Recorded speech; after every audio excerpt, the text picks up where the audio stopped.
Hey, salut tout le monde! Aujourd'hui, on va parler de light painting. C'est parti!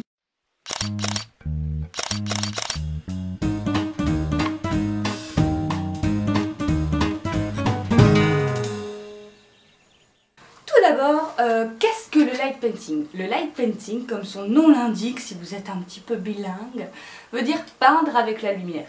Peindre avec la lumière, mais c'est trop bizarre tout ça.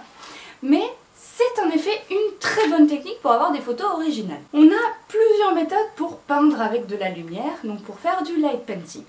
On a une première méthode qui consiste à éclairer une scène, ou certains objets d'une scène, certains éléments, avec une lampe torche, avec une lumière quelconque, pour en fait que ces éléments seulement, ou bien toute la scène, selon ce qu'on veut faire, apparaissent sur notre photo. Je vous donne un exemple. Vous avez une scène de nuit. Une voiture avec une tente à côté, un petit feu de camp, enfin quelque chose comme ça. Il fait nuit, vous n'avez pas de lumière alentour, donc si vous faites une photo, votre photo sera toute sombre. Ce que vous pouvez faire, c'est faire ce qu'on appelle une pause longue, donc faire en sorte d'avoir un temps de pause qui va durer plusieurs secondes, voire plusieurs minutes. Et pendant ce temps-là, vous allez éclairer avec votre lampe torche ou avec une lumière quelconque votre scène. Donc vous allez éclairer d'abord votre tente, vous pouvez éclairer la voiture, vous pouvez éclairer à chaque fois tous les éléments que vous voulez faire apparaître sur votre photo. Et vous verrez que ces éléments seront éclairés sur votre photo et tout le décor sera noir. Et là vous aurez du light painting. Voilà. C'est pas si simple que ça, il y a d'autres façons de faire du light painting. On a le light painting drawing, c'est-à-dire dessiner avec la lumière. Peindre, dessiner, voilà. Mais là, le principe, c'est de dessiner des formes avec la lumière ou des personnages ou peu importe. Vous pouvez dessiner un petit cœur, un petit rond, tout ce que vous voulez. Et là, ce sera uniquement votre forme qui apparaîtra sur votre photo. Pourquoi? Parce que la lumière va se fixer instantanément sur votre capteur, alors que le reste de la scène ne se verra pas. Et vous n'apparaîtrez pas sur la scène, notamment si vous êtes habillé en noir comme moi aujourd'hui. Vous n'apparaîtrez pas sur la scène parce que vous allez être en mouvement, donc vous n'aurez pas le temps de vous fixer sur la photo. À la limite, on verra peut-être des bribes de vous un petit peu fantomatiques, mais on ne vous verra pas vous clairement sur la photo. On verra uniquement les formes que vous aurez dessinées avec votre lumière. Vous pouvez également faire une combinaison des deux. On voit par exemple des photos de voitures avec les traînées des phares. En fait, on voit des lignes, des phares rouges, les feux et puis les phares jaunes dans l'autre sens. Vous voyez un petit peu le genre? Et ben en fait, ça c'est du light painting. C'est-à-dire qu'on va avoir une pause longue qui va faire que notre scène va être éclairée grâce aux lumières par exemple qu'on a sur la route. Et on va également avoir ces traînées parce que les voitures bougent et donc la lumière des voitures bouge. Et on a ces petites traînées de lumière qui apparaissent sur nos photos.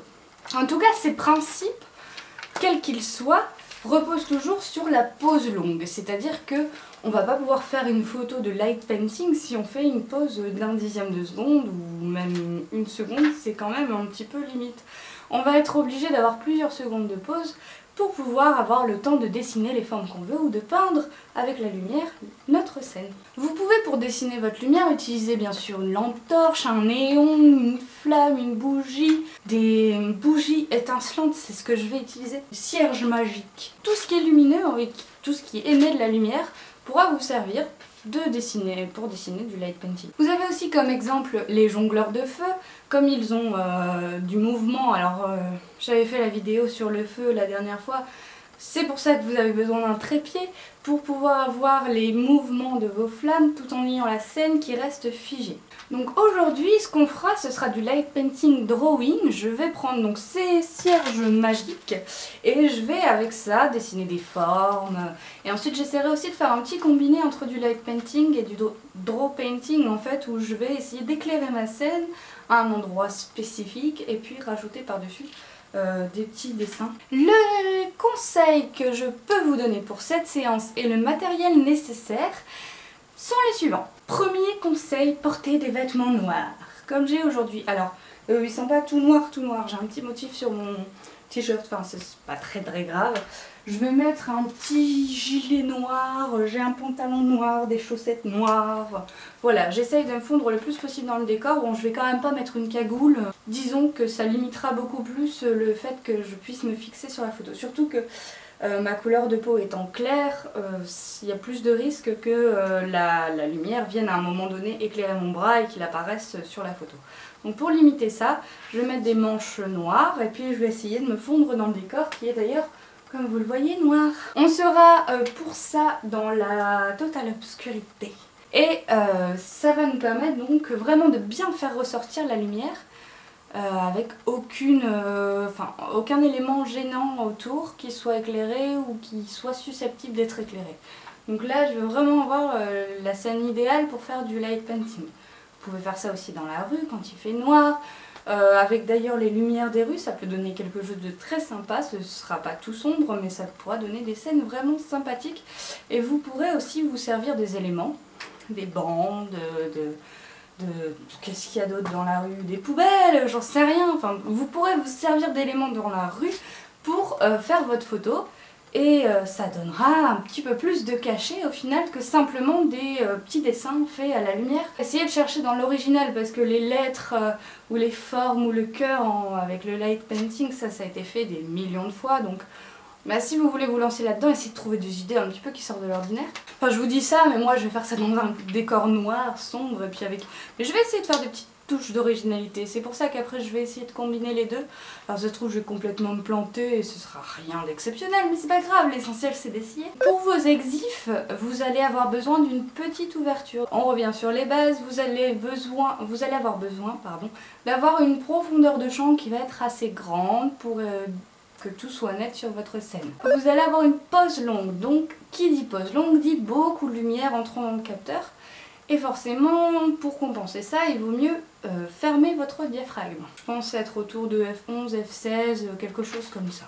Pour les ISO, vous allez rester à ISO 100, 200 maxi, mais en tout cas une sensibilité très faible, encore une fois pour compenser la pose longue qui va vous apporter plus de lumière que d'habitude. Si vous souhaitez fixer un élément en particulier, vous pouvez utiliser votre flash. Votre flash, à un moment donné, pendant votre pose longue, vous allez pouvoir le déclencher juste pour figer un élément et puis continuer votre dessin comme si de rien n'était. Je vais personnellement utiliser le mode bulb, je vous conseille d'ailleurs de l'utiliser aussi. Qu'est-ce que c'est? En fait, ça vous permet d'avoir le temps de pose qu'il vous est nécessaire. Grâce à une télécommande, vous allez pouvoir appuyer tout le long de votre photo sur cette télécommande pour que votre photo se prenne. Une fois que vous avez fini votre dessin, vous rappuyez ou vous arrêtez d'appuyer selon les télécommandes. Donc vous pourrez prendre la photo le temps que vous le souhaitez, le temps dont vous avez besoin, et ce ne sera pas un temps prédéfini. Si jamais vous n'avez pas le mode bulb, vous pouvez toujours utiliser votre retardateur et également votre pose longue prédéfinie. Vous pouvez le mettre sur 10 secondes, 20 secondes, tester du coup, testez pas mal de fois et voyez ce qui est le mieux pour que vous ayez le temps de bien faire votre dessin et tout ça. De préférence également shooter en RAW, un petit peu comme toujours finalement. Un petit conseil aussi, c'est de marquer votre emplacement. Je m'explique, vous allez vous placer à un endroit qui sera dans votre cadre que vous aurez prédéfini. Et pour éviter les hors cadres, pour éviter de faire vos dessins un petit peu trop grands, trop petits, ou vous-même de bouger, pas vous mettre au bon endroit, je vous conseille de marquer la place où vous allez devoir vous mettre pour pouvoir faire votre dessin. Votre mise au point, vous allez la faire en manuel. Vous allez mettre un élément à l'endroit où vous allez vous mettre vous, pour faire votre mise au point dessus, et de là, on n'y touche plus. Vous pouvez mettre 2 bandes de scotch, c'est la meilleure méthode que j'ai trouvée jusque là. Il existe également des filtres colorés ou des plastiques colorés que vous pouvez mettre sur vos lampes et qui leur donnent une couleur.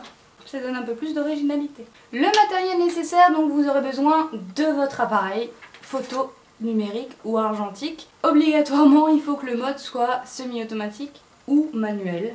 C'est beaucoup mieux. Donc vous aurez besoin d'un trépied, obligatoirement. Ou alors au moins d'une surface plate sur laquelle vous allez pouvoir poser votre appareil. Mais simplement, c'est inenvisageable de tenir votre appareil à la main.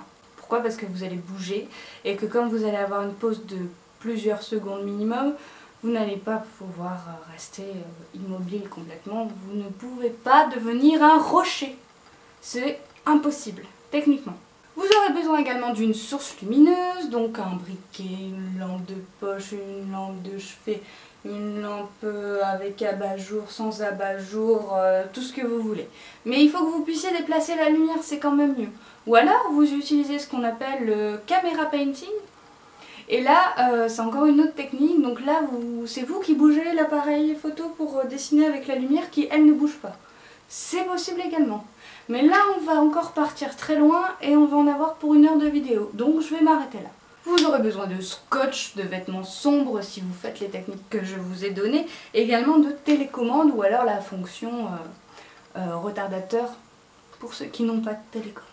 On va commencer la séance photo, c'est parti. Donc vous voyez mon appareil photo ici, bon je l'ai mis en mode portrait, pourquoi? Parce que j'ai pas beaucoup de distance avec mon fond.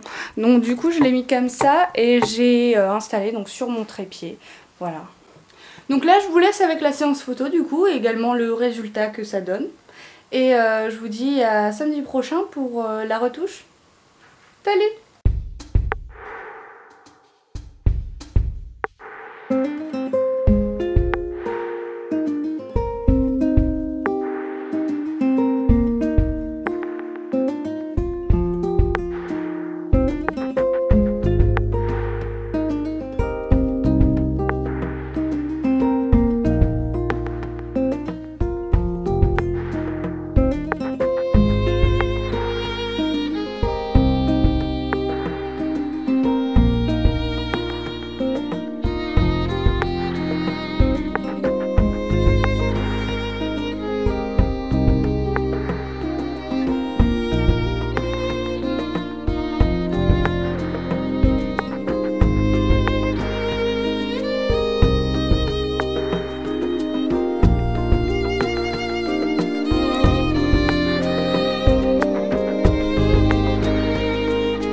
La caméra bouge.